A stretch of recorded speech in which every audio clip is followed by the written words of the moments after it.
homes for the future. That is what Salford City Council is delivering here on the site of the old Irwell Valley High School.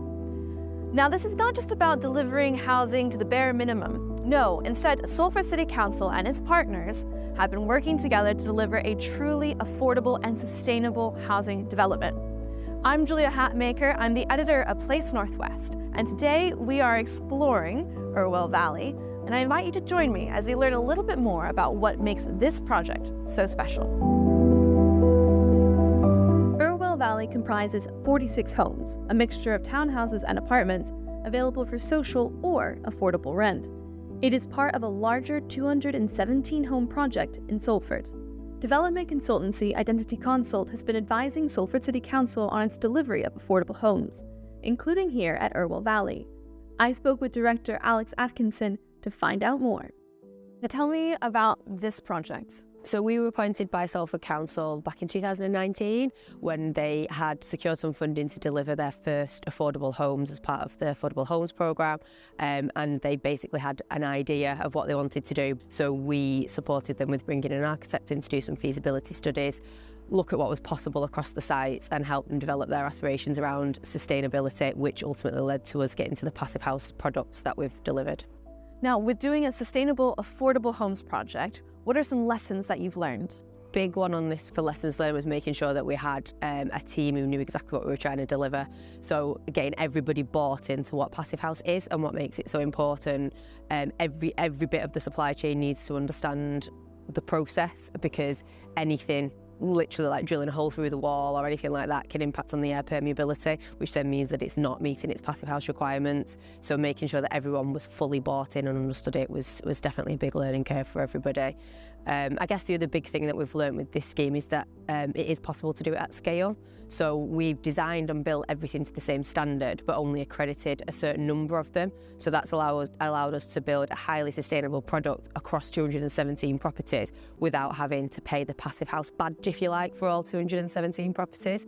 So we've got some that are low energy and some that are classic, but because they've all been designed and constructed in the same way, we can say that although they're not all accredited, they are all at that standard and all meet that high Passivhaus requirement. That's really great. And I feel like what makes this project so special for me, just in learning more about it, is the fact that it's affordable and it's sustainable, and you haven't had to sacrifice anything to help deliver these beautiful homes for people. So how does that kind of fit in with what the council's told you it wanted to do? Yeah, I mean, I think they've been really quite bold with it. They've not compromised on anything. With this, they have been really like I say, brave. They've been able to get all of it, so it is highly sustainable, it is all affordable. They were able to secure grant for it, which obviously helped it stack up. But we were really lucky. We worked with a great team because we did value engineer it, but the team was really sympathetic with that. The planners worked with us really well as well, so that when we were having to make sure it stacked up financially, we weren't significantly compromising on any of the aspirations.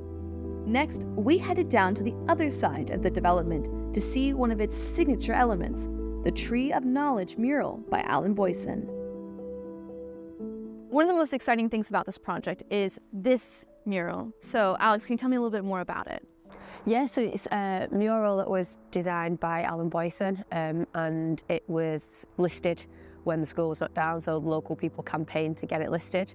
So it's been on the site for, I think, about 20 years. So one of the key things we had to do was protect it, restore it, and make sure it was visible for surrounding areas and people living on the site. So it had to be propped up, protected, cleaned, and is now the gable end of two of the properties, visible from the roundabout and lit up as well, so that everyone can enjoy it. When we visited in 2024, the project was just about complete, with residents set to move in and turn these buildings into homes.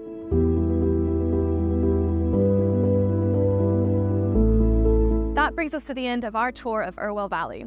If you want to know more about this project and other projects that Identity Consult is working on with Salford City Council, check out identityconsult.co.uk. And if you want to know more about development and what's going on in the Northwest, be sure to check out placenorthwest.co.uk.